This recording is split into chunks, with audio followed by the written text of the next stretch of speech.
Assalamualaikum warahmatullahi wabarakatuh. Kami dari kelompok 5.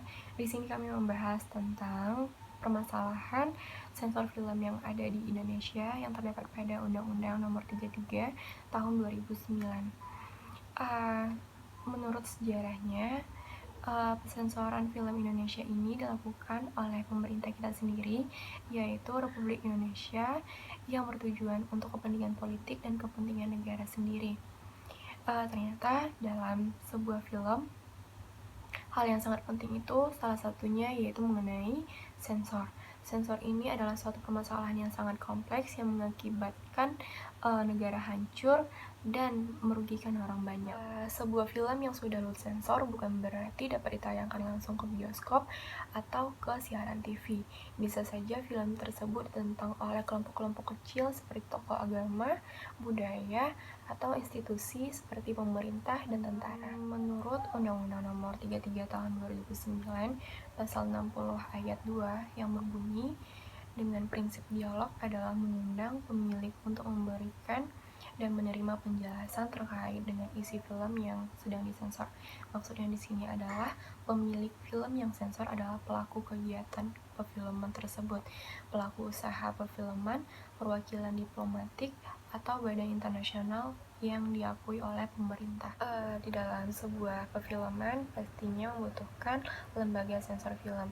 Sekarang ini Indonesia sudah memiliki lembaga sensor film atau singkatannya yang sering disebut sebagai LSF. Ini adalah suatu lembaga yang sangat penting, apalagi di masa sekarang ini. Kita melihat bahwa banyak sekali film-film yang diimpor dari luar negeri yang dapat menghancurkan moral-moral anak bangsa dan menghancurkan negara juga. Masa ini bukan hal suatu mudah untuk dilalui, namun ada beberapa masa yang harus dilewati. Yang pertama itu pada masa perang kemerdekaan yang terdapat pada tahun 1945 sampai 1949. Pada masa ini Indonesia masih disibukkan dengan suasana peperangan dalam merebut kemerdekaannya. Namun insan perfilman masih berusaha dalam membangun film di dunia perfilman, di mana mereka membangun film ini dengan sangat kokoh agar film nantinya dapat berkembang semestinya. Insan perfilman ini juga membuat suatu lembaga yang bernama Pusat Peredaran Film Indonesia atau singkatan dari PPPI. Mereka juga mengadakan suatu pertemuan dengan pemerintah Republik Indonesia pada tahun 1946, tepatnya pada tanggal 9 Januari di Yogyakarta, di gedung PPPI.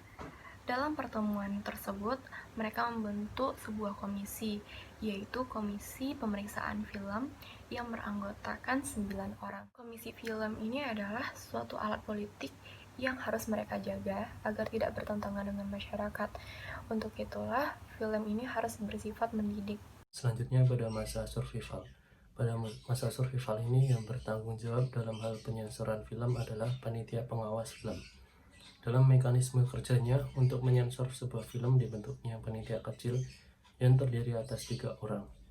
Pemilihan anggota panitia kecil didasarkan atas dasar film yang akan disensor. Sebagai contoh, untuk film yang berkaitan dengan militer, maka wakil dari militerlah yang dipilih untuk duduk dalam panitia kecil BPF. Begitu juga bila film yang akan disensor berkaitan dengan kepolisian, maka yang akan dipilih menjadi anggota panitia kecil PPF berasal dari kepolisian. Jika dalam penyensoran itu, pemilik film yang disensor mengajukan keberatan terhadap pemotongan-pemotongan yang dilakukan, maka ia dapat mengajukan klaim kepada PPF. Untuk mengatasi klaim itu, maka PPF membentuk panitia besar yang anggotanya terdiri atas sebagian besar anggota PPF, bahkan dapat juga semua anggota PPF. Oleh sebab itu, Menteri PP dan K melakukan upaya-upaya untuk memperkeras sensor film dengan membentuk panitia pengerasan keputusan tertanggal 3 November 1952 yang isinya berupa instruksi kepada PPF agar menambahkan lagi 5 pasal kriteria baru ke dalam pedoman pemeriksaan film yang telah ada. Selanjutnya, pada masa demokrasi terpimpin yaitu tahun 1959 sampai 1967, posisi film bukan lagi sekedar alat hiburan semata, tetapi menjadi alat kepentingan politik. Rekayasa dan kepentingan politik dalam dunia perfilman semakin kuat ketika Partai Komunis Indonesia atau biasa disingkat PKI semakin menancapkan politiknya. Sikap yang memasukkan strategi dan kepentingan politik dalam film tersebut membuat tumbuhnya kreativitas yang ada di dalam dunia film. Apalagi lembaga sensor film yang ada masih ragu-ragu menetapkan keputusannya karena sangat bergantung dari kepentingan partai politik yang berkuasa dan menempatkan orang-orang yang berada di dalam lembaga tersebut. Pada masa ini, sangat terasa sekali dunia perfilman sangat tersudut oleh rekayasa politik.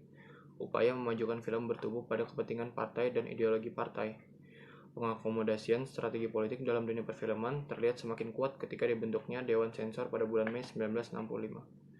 Dewan Sensor ini seharusnya memiliki tugas untuk melakukan penyensoran terhadap film-film yang memuat propaganda imperialisme, neokolonialisme, feodalisme, superioritas kulit putih maupun film yang sengaja memuat rasialisme. Namun, karena kala itu Dewan Sensor saat itu dikepalai oleh Utami Surjadharma yang merupakan salah seorang tokoh yang pro-PKI, kegiatan PKI di bidang perfilman semakin menjadi-jadi. Utami Surjadharma menggunakan posisinya untuk menghantam film-film yang dihasilkan oleh musuh-musuh politiknya. Film-film yang dilarang tersebut antara lain, yang pertama ada film Impian Bukit Harapan karya Wahyu Sihombing. Film ini dilarang oleh Badan Sensor Film dengan alasan menghina kaum buruh. Yang kedua ada film Tauhid karya Asrul Sani yang nyaris dilarang kalau saja Presiden Soekarno tidak campur tangan.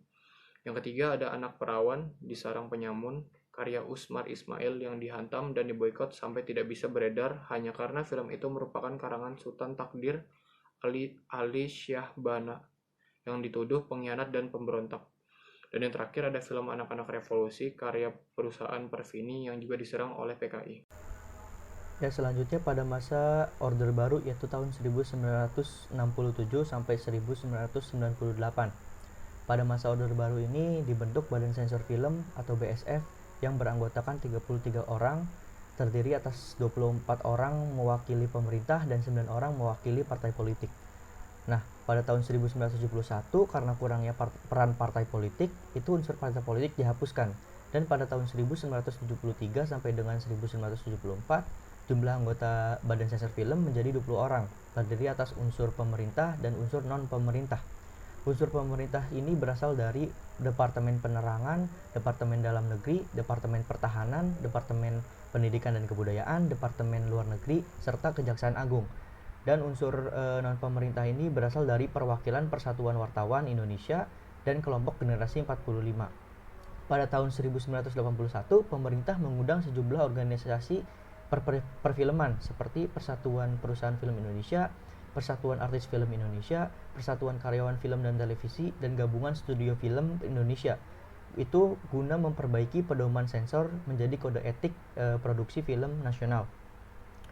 Nah, pemerintah juga menyatakan bahwa sensor diberlakukan terutama terhadap aspek seks dan kekerasan.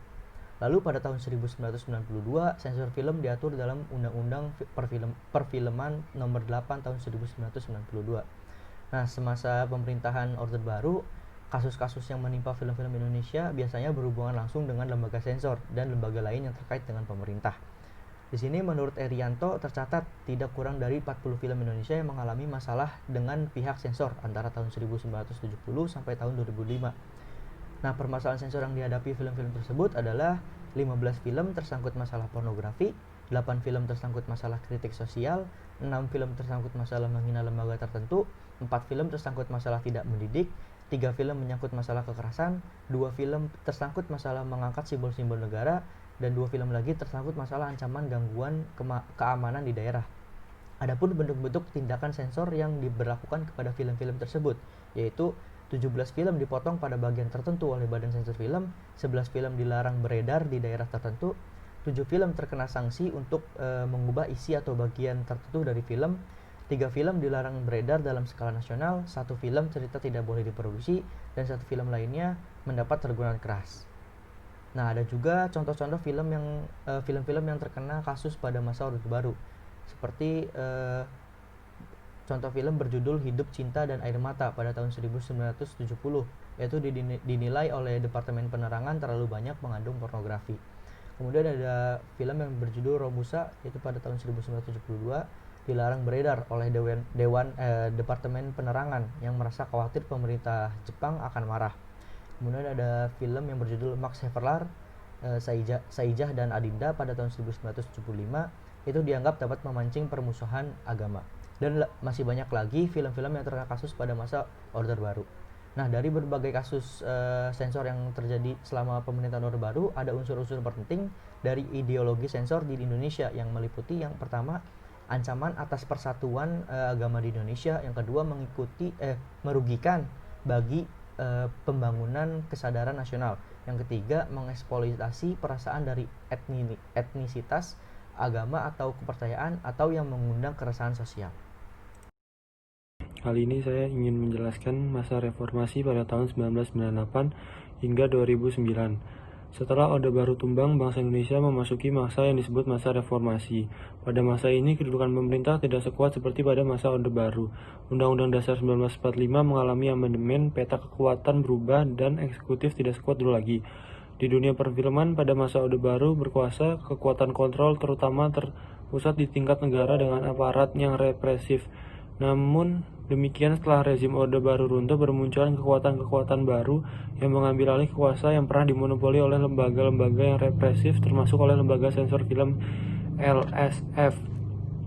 Diperkenalkannya nilai baru telah mengakibatkan beberapa kontradiksi sensor, misalnya dengan sendirinya bertentangan dengan sejumlah peraturan di bidang demokrasi dan hak asasi manusia. Contohnya UU Nomor 39 Tahun 1999 tentang hak asasi manusia menjamin setiap warga negara memiliki kebebasan berekspresi, termasuk dalam membuat film tanpa batasan sensor. Keberadaan LSF dapat dikatakan bertentangan dengan pasal 28 UUD 1945 yang telah diamandemen, dan pasal 28E ayat 2 menyatakan bahwa setiap orang berhak atas kebebasan meyakini kepercayaan, menyatakan pikiran dan sikap sesuai dengan hati nuraninya.